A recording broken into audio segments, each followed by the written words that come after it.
I'm right. You already know me. One take. All right. Well, it was a great day. We're at Body and Soul Fitness in Toronto, and we're with my main man, Kettlebell Gus, Professor Gus. Thank you so much. It's been an amazing day. Before we get started, where can everyone find you on socials? Social media. My YouTube channel now is a little bit slow. I'm trying to fix a little bit more, but mainly on my Instagram account. It's at prof Gus_B, Prof Gus.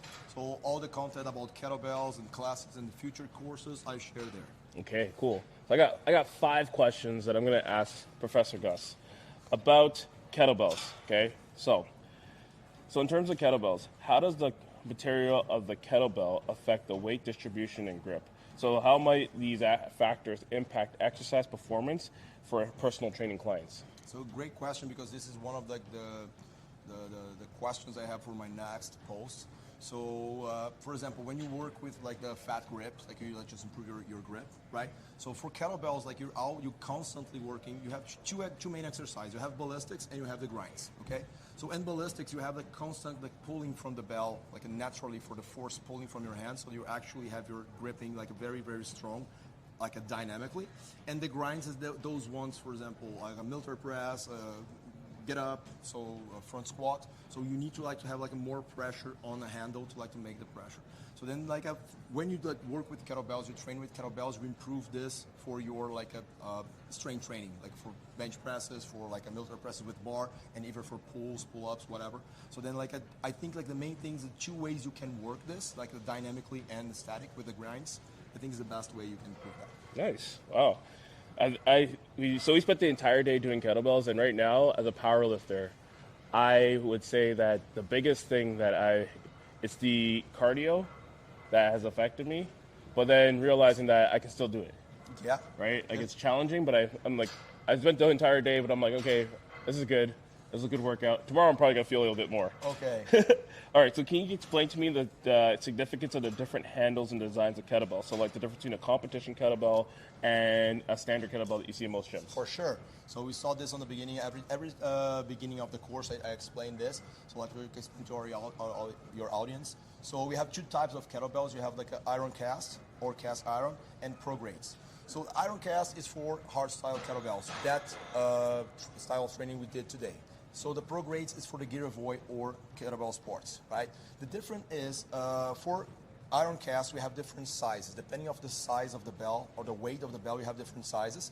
And this will affect the size of the handle or the space, right? You have 3 parts on your bell. The body is the ball.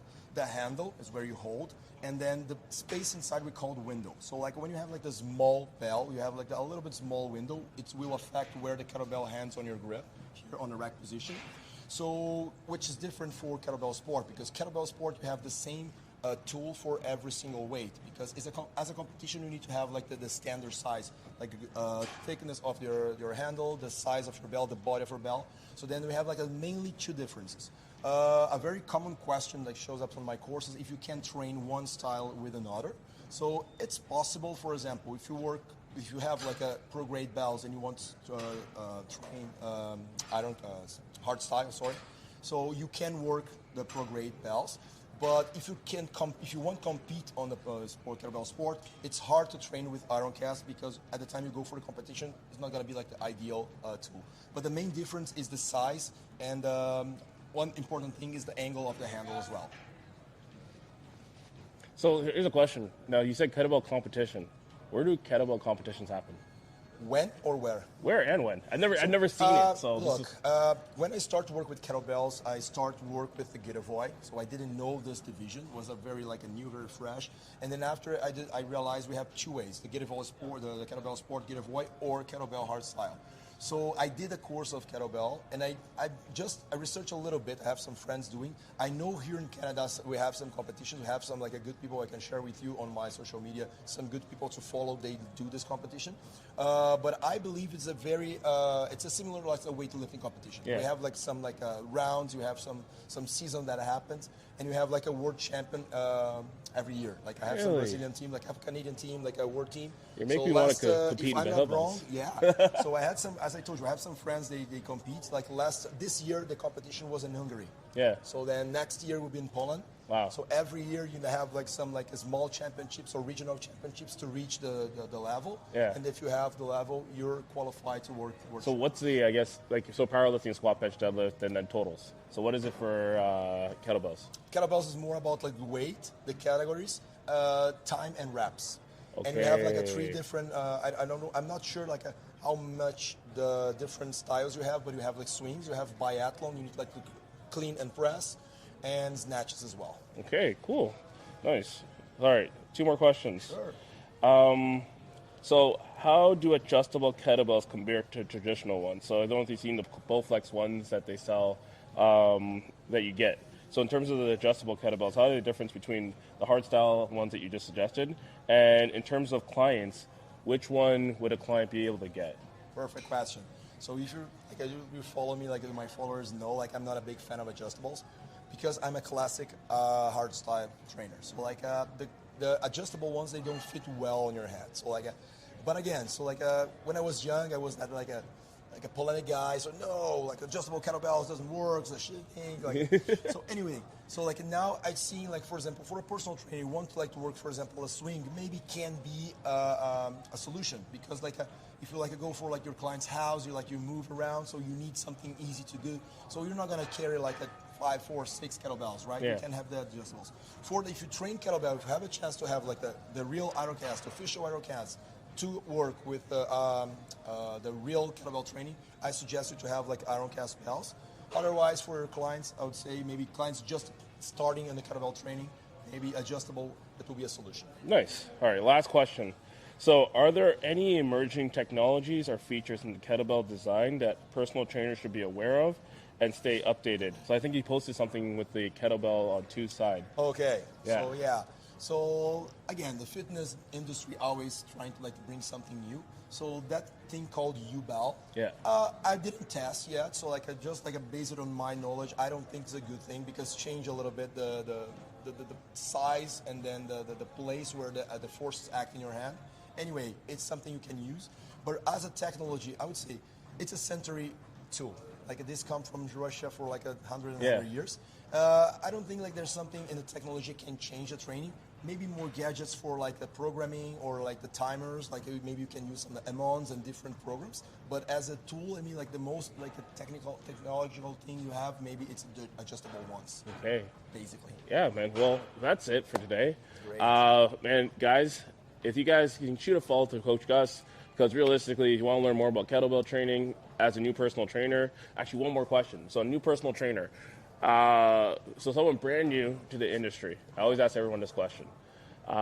What are the top 5 certs that they should be doing? So brand new, they're starting. Certs. Other than the regular certification that you need, outside of that. So like in kettlebells or general? General. We'll use general and kettlebell. Like in terms of like, we'll use kettlebell, but then in terms of if you were to specify in kettlebell, where would you go? That's one question, and then general. The one question, the main one is a very good man. Kettlebell by Gus. Yeah, that's the best one. This is the best one. So, guys, as you know, like I came to Canada 5 years ago. So then I'm just know good guys here, right? So like in North America, if you have a chance to like know Michael Boyle, it's a good certification. He has some like internship on his gym in Boston, but he has some online courses as well. It's a hard question. Like a Kettlebell by Gus, Michael Boyle, some courses of FMS. So you have Strong First, a very good resource for Strong First, for barbells, for kettlebells, for body weight, for programming as well. So then like this is like a lot of certifications. I would say like a Michael Boyle, like the basic functional training and functional programming. Kettlebell by Gus, and if you want a little more about strength training, any course or any certification from Strong First. Nice. Well, okay, last question. I keep on saying last question. Okay. Good, I like it. How did you start? How did you actually get started in personal training? So you started you were from Brazil. I'm from Brazil. You were born in Chile. I was born in Chile, 5 years in Chile, and then I came back to Brazil. And then you were training in Brazil. I'm training in Brazil. So how did you get started in Brazil? So in Brazil, it's a little bit different than Canada, Manny. So because you need to go to university, Yeah. right? We have like something similar kinesiology. Yeah. So we have like a physical education university. So you need to go to the university in order to have your diploma, in order to have your license in personal training. We don't have like 3 days Can fit. fit or like other like short certifications or even college. You have like a health and fitness health college, coach. 2 years. We don't have that. Brazil is 4 years. So then like I always loved sports. I always was very active. So then I start in 2002. I start my university. So 21 years ago. Wow. So then I just start to work right after. And then when I just graduated in 2007, I become like a personal trainer, but I work with in the gyms before. After this functional training, I just started to work with kettlebells 12 years ago. And then, yeah, basically I'm just like start like to know a little more, search and study. For a new personal trainer, you just gave me a question for like what certification I do. I would say for new personal trainers, like be ready. You never will stop to study. You need to study every time, all the time, because always changing, always something new. So then I did this, like always more certifications, more knowledge, and here I am, fortunately, a teaching course for you guys. Well, it's an amazing course. Thank you so much, Gus. Thank you so much for tuning in today. Guys, if you have anything, make sure you shoot any DMs, any questions. Make sure you follow Professor Gus. Thank you for joining us on the Rise and Thrive podcast. This has been a pleasure. Peace. Thank you.